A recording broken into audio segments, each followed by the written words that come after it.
बिस्मिल्लाहिर्रहमानिर्रहीम। अस्सलाम वालेकुम बेटा। लास्ट लेक्चर हमने डिस्कस किया था Maxwell's law of distribution of velocities का जो पार्ट 1, उसका पार्ट 2 करेंगे क्योंकि काफ़ी क्वेश्चन लेंथी थी, इसलिए इसको 2 हिस्सों में डिवाइड किया गया है। तो इसमें यहाँ तक हमने कर लिया था, फ्राम क्वेश्चन नंबर 8 तक ये क्वेश्चन हमने की थी, प्रोबेबिलिटी फाइंड की थी, WU/V/W इसका ये फॉर्मूला था सारा। अब हम यहाँ पे एक जो है वो अज्यूम करेंगे कि जो f(u)du है, इसकी जो इंटीग्रल है -∞ से +∞ 1 के इक्वल हो अगर, तो हमारे पास फ्रॉम क्वेश्चन ए f(u) की वैल्यू क्वेश्चन नंबर ए से हमने यहाँ पुट कर देनी है, a e⁻⁻c² और α² du इक्वल टू 1। अब इसकी इंटीग्रेशन के काफ़ी ज़्यादा स्टेप्स हैं, अगर वो भी हम यहाँ सॉल्व करें तो ये जो टॉपिक है वो 4-5 हिस्सों में चला जाएगा, जो कि हमारे सिलेबस का हिस्सा नहीं है। इसलिए इसकी डायरेक्ट इंटीग्रेशन बेटा यहाँ लिखी है α²√π।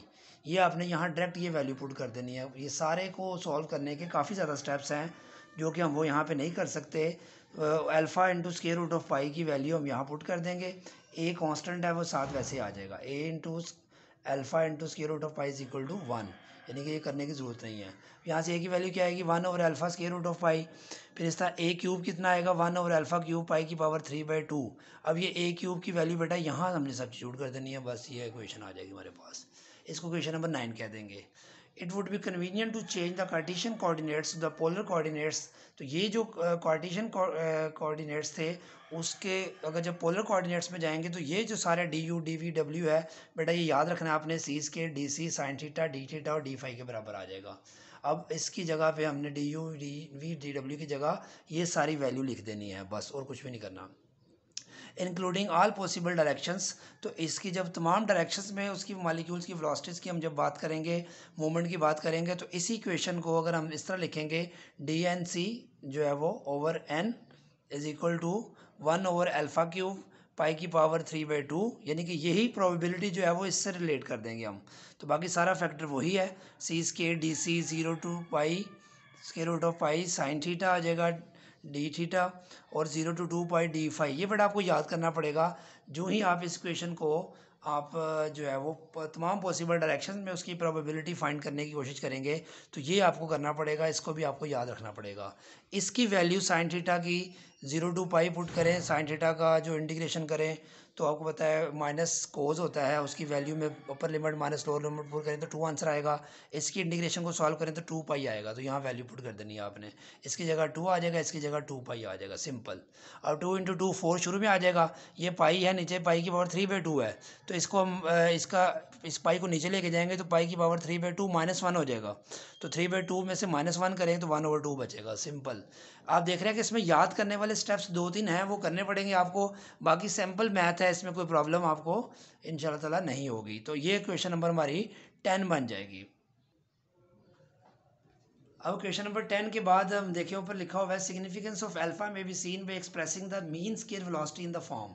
अब मीन स्क्वायर वेलोसिटी आपको पता है हम कैसे फाइंड, इसका फॉर्मूला मीन स्क्वायर को ऐसे लिखते हैं, और इसी जो वैल्यू है dnc/n, देखें इसको लिखेंगे c² जो इसकी वेलोसिटी है, dnc/n ये फ्रैक्शन ऑफ मॉलिक्यूल्स हैं, dnc वेलोसिटी के साथ टोटल n में से, तो इसको इस फॉर्म में लिखेंगे, ये भी आपको याद करना पड़ेगा।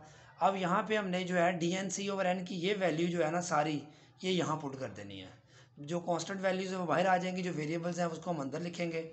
4/α³ π⁻1/2 ये बाहर आ जाएगा, बाकी सारा अंदर आ जाएगा। फिर इसके बाद ये इसकी फिर इंटीग्रेशन करें तो काफ़ी लंबी स्टेप्स हैं, काफ़ी ज़्यादा स्टेप्स हैं, वो भी आपको याद करनी पड़ेगी। 3/8π⁻1/2 α⁵ ये हमने डायरेक्ट पुट कर देनी है यहाँ पे। इसको बड़ा सिंपली आप सॉल्व करेंगे, α³ है 5 है, ऊपर α² आ जाएगा, ये π⁻1/2 π⁻1/2 कैंसिल हो जाएगा, 4 to the 8 3/2 आ जाएगा। तो α² 2 की वैल्यू निकालनी यहाँ से इसी क्वेश्चन से, तो ये 2c²/3 आ जाएगा। As we know that bv is equal to 1/3mn c², ये फर्स्ट ईयर में पढ़ी हुई आपने, काइनेटिक गैस क्वेश्चन कहते हैं इसको। c² की वैल्यू निकालनी है, 3 उधर चला जाएगा, mn नीचे आ जाएगा, ये c² की वैल्यू यहाँ पुट कर देनी है क्वेश्चन नंबर 11 में बेटा, ये क्वेश्चन आ जाएगी। उसके बाद हमारे पास α² की वैल्यू को सिंप्लीफाई करें, 3 से कट जाएगा, 2RT ओवर जो है वो m × n आ जाएगा, ठीक है। तो हमारे पास ये जो ऐसे है α² 2, ठीक है, हमारे पास mn वैसे का वैसे है, pv किसके बराबर होता है हमारे पास RT के, तो 2RT आ जाएगा। अल्फ़ा स्केयर की यहाँ से वैल्यू निकालनी है तो किसके बराबर आएगी 2KT2, ये R/N जो होता है बेटा हमारे पास बोल्ट्जमैन कांस्टेंट होता है, गैस कांस्टेंट पर सिंगल मॉलिक्यूल, ये भी याद करना पड़ेगा आपको। गैस कांस्टेंट पर वन मॉलिक्यूल या n मॉलिक्यूल्स हो तो के हम लेते हैं, बोल्ट्जमैन कांस्टेंट लिखते हैं तो यहाँ के आ जाएगा, नीचे सिर्फ m रह जाएगा। Where k is Boltzmann constant alpha is equal to KT/m। ये PV is equal RT, nRT हो तो 1 होता है तो n की जगह 1 ले तो RT के बराबर आ जाएगा। उसके बाद बेटा देखें ये DNC/n है। अब ये जो क्वेश्चन थी हमारे पास जो हमने पीछे डिस्कस की थी, उसी क्वेश्चन में जो क्वेश्चन नंबर हमारी थी 10, उस क्वेश्चन में हम ये वैल्यू पुट कर देंगे, किसकी, अल्फ़ा की वैल्यू पुट कर देंगे। तो यहाँ पर 4 पे जो अल्फ़ा क्यूब था यहाँ पे और पाई की पावर 1/2 बेटा वैसे ही आ जाएगी। यहाँ अल्फ़ा की वैल्यू नीचे थी तो अल्फ़ा की वैल्यू नीचे क्या बनती है 2KT/m, तो ये m को उसने ऊपर लिख लिया है, 2KT नीचे लिख लिया तो ये ऊपर चला जाएगा m/2KT। याद रखें ये नीचे आना था m/2KT की पावर 3/2, ठीक है। लेकिन चूंकि हमारे पास अल्फ़ा क्यूब था ना तो यहाँ पे इसकी पावर जो है हमारे पास 3/2 हो जाएगी। बेटा ये वैल्यू थी अल्फ़ा की, ये अल्फ़ा स्केयर की ये वैल्यू थी ना, तो हमने चूँकि अल्फ़ा की वैल्यू अगर निकालनी है तो इसका स्केयर रूट लेना पड़ेगा, तो ये स्केयर रूट आ जाएगा इसके साथ। ये बात थोड़ी सी थी इसलिए मैंने रोक दी थी वीडियो। अब ये अल्फ़ा की पावर 1/2 पहले से है तो वहाँ क्वेश्चन नंबर जो 10 थी उसमें वैल्यू आती है बेटा अल्फ़ा की क्यूब, तो ये अल्फ़ा के पावर 1/2 ऑलरेडी है, तो जब वहाँ पुट करेंगे तो ये 3/2 पावर हो जाएगी। लेकिन आना इससे नीचे था, लेकिन हमने m/2KT नीचे लिखने के बजाय जो 2KT/m था हमने m को ऊपर ले गए, 2KT नीचे ले गए, तो ये डिनोमिनेटर से न्यूमिनेटर में चली जाएगी वैल्यू सारी। इस तरह यहाँ c²/अल्फ़ा नीचे था तो m ओवर जो अल्फ़ा की वैल्यू बनती है 2KT/m, वो m नीचे चला गया और m जो है वो ऊपर चला जाएगा यहाँ पर भी, ठीक है। तो वहाँ चूँकि ऑलरेडी अल्फ़ा स्केयर था तो अल्फ़ा स्केयर की वैल्यू स्केयर रूट के बगैर यहाँ पे आएगी, क्योंकि यहाँ पे डिनोमिनेटर में अल्फ़ा स्केयर होता था, आपको याद होगा। तो बाकी क्वेश्चन बड़ी सिंपल है, ये वैल्यू पुट करने का बस आपने ध्यान से करना है, कोई मिस्टेक या मिक्सिंग ना हो जाए, गलती ना हो जाए। ऐसा करने के बाद बेटा सिर्फ यहाँ पाई से इसको मल्टीप्लाई डिवाइड किया है, ठीक है। तो इससे क्या फ़र्क पड़ेगा कि इसको ऐसा करने से पाई की पावर 1/2 क्या हो जाएगी, पाई की पावर 3/2। इसको भी अंदर हमने जम कर दिया इस क्वेश्चन के अंदर, क्योंकि आगे ऑलरेडी पावर 3/2 है, तो पाई की पावर 3/2 हो तो वो भी अंदर जा सकता है, तो पाई को अंदर ले गए हम, बाकी और कुछ भी नहीं किया, बाकी सारी क्वेश्चन सेम है। फिर अगली क्वेश्चन में क्या किया है बेटा, ये जो DC है उसको इधर लेकर डिवाइड कर दिया, बस और कुछ भी नहीं किया। और इधर भी n से मल्टीप्लाई किया, डिवाइड किया है, इसको भी n से मल्टीप्लाई डिवाइड किया। क्यों किया है, मैस इंटू ये m जो है मैस ऑफ 1 मॉलिक्यूल है, इसको बेटा जब n से मल्टीप्लाई करते हैं तो ये मोलर मैस आ जाता है। इस तरह यहाँ पे भी k/n है, ये k/n अभी हमने पढ़ा था कि जो n को इधर ले जाएं तो kn हो जाएगा, kn किसके बराबर r, तो यहाँ पे r लिख दिया बस और कुछ भी नहीं किया। ऐसा यहाँ पे भी m/n m आ गया इंटू k/n क्या हो जाएगा r, ये मैंने रेफरेंस कोड कर दिया है कि बोल्ट्जमैन कांस्टेंट की रिलेशनशिप से यहाँ से लिया है। और ये आपको पता है ये मैस ऑफ 1 मॉलिक्यूल को जब n एवोगाड्रोस नंबर से मल्टीप्लाई करते हैं तो मोलर मैस आ जाता है, तो यहाँ पे m आ जाएगा। तो ये हमारे पास इक्वेशन जो आ गई है, एक ये है और एक ये है। तो क्वेश्चन नंबर 12 और जो 13 है बेटा, इस क्वेश्चन को हम क्या कहते हैं, Maxwell's law of distribution of molecular velocity, ठीक है। इसमें सिग्निफिकेंट जो डिफेक्ट मैक्सवेल्स लॉ का क्या होता है कि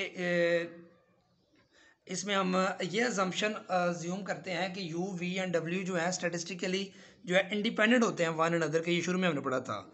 लेकिन ये हर दफ़ा ये अजम्पशन का ऑब्वियस होना ज़रूरी नहीं है। Under conditions of extremely low temperature and extremely high density, अगर हाई डेंसिटी मॉलिक्यूल्स हैं या गैस की, तो या अगर लो टेम्परेचर सिचुएशन है तो Maxwell's law does not hold because of quantum mechanical effects and the velocity components are no longer statistically independent. यानी कि जो u, v, w हमने अज्यूम किया था कि ये एक दूसरे के इंडिपेंडेंट होंगे, तो वो इंडिपेंडेंट रहते नहीं हैं, इसलिए ये इसकी एक छोटे से मैक्सवेल्स की एक डिफेक्ट कह लें या कंडीशन कह लें कि अगर लो टेम्परेचर हो या हाई डेंसिटी हो तो ये जो कंडीशन हमने अज्यूम करके ये क्वेश्चन ड्राइव की है वो होल्ड नहीं करेगी। हाँ, अगर आप ये कंडीशन होल्ड करते हैं कि लो डेंसिटी और टेम्परेचर भी हाई है तो फिर उस केस में इसको आप आसानी से इस क्वेश्चन को डिस्कस कर सकते हैं। तो इसकी एप्लीकेशन बाद में डिस्कस करेंगे। फ़िलहाल जो कि काफ़ी लेंथी क्वेश्चन थे इसको 2 हिस्सों में हमने डिवाइड करके किया है, तो इसको आप प्रैक्टिस करें, लिखें, कोई प्रॉब्लम हो तो फिर आप डिस्कस कर सकते हैं। इसमें कुछ स्टेप्स ऐसे हैं आपने देखे हैं कि आपको याद करने पड़ेंगे, इसके अलावा इसका कोई हल नहीं है, वो इंटीग्रेशन है उसको अगर आप सॉल्व नहीं करेंगे, सॉल्व अगर उसको क्वेश्चन के अंदर करें तो ये ऑलरेडी क्वेश्चन बड़ी लंबी है, और ज़्यादा बहुत लंबी हो जाएगी, जो कि हमारी ज़रूरत नहीं है, उसको आपने डायरेक्ट ही याद करना है। ओके, अल्लाह हाफिज़।